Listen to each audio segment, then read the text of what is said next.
Okay, folks, this is once in a blue moon, which is once in a blue moon for me. I shoot something that's somewhat substantial.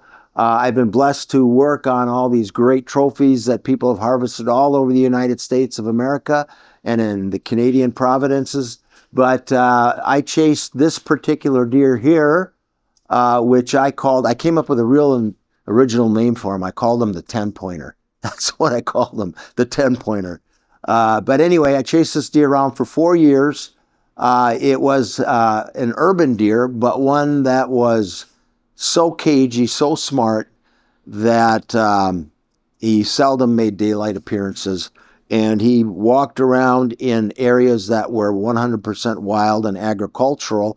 And then he also walked in and around residential urban areas. He kind of was a blend of both.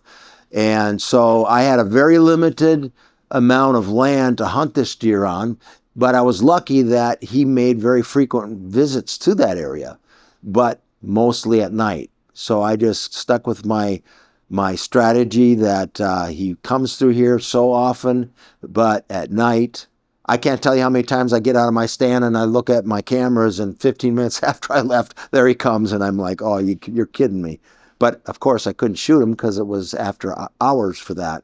Anyway, long story short, when I first discovered the deer, I guessed him at 3.5 years of age.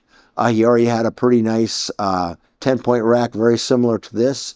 He didn't really grow much from year to year other than his mass got better and so forth. I did put a tape on him.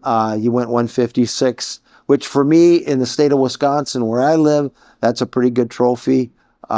It's not that big compared to what other people go out and shoot and harvest, but it was a journey for me. I don't know if I'll ever find another deer that I can pursue for that length of time and harvest it, because there's a fair amount of hunting here. And I don't know if I want to do that again. That was 4 years of basically sitting in the same tree stand for 4 seasons. Kind of got old to look at the same scenery all the time. So I was relieved to have the opportunity to say I can hunt some of my other areas and my other stands. Anyway, we took this deer, we did scan it, and we made a miniature of it. So give folks a little bit of a scene of what it looks like. Now this obviously is not finished yet. It needs to be painted. It needs to have some work done around the antlers where they attach to the bust that we have.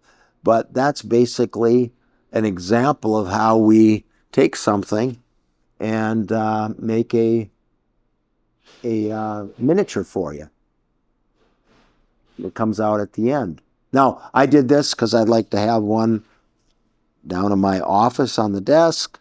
I'm probably going to make one that I can hang on my mirror. We can even make them so you can hang them as a Christmas tree ornament on your Christmas tree. It makes a great gift if you got a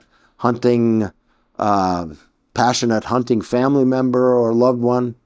Make them something like that and give it to them for Christmas. They put it on the tree, and it's just like, wow, that is really something. It's a really neat idea. The thing I like also about these miniatures is now I've got this thing all scanned in, and as I've said many times in my other videos, should anything ever happen to this, a fire, some sort of a disaster, I'm protected. I can go and bring this back to life and still enjoy it.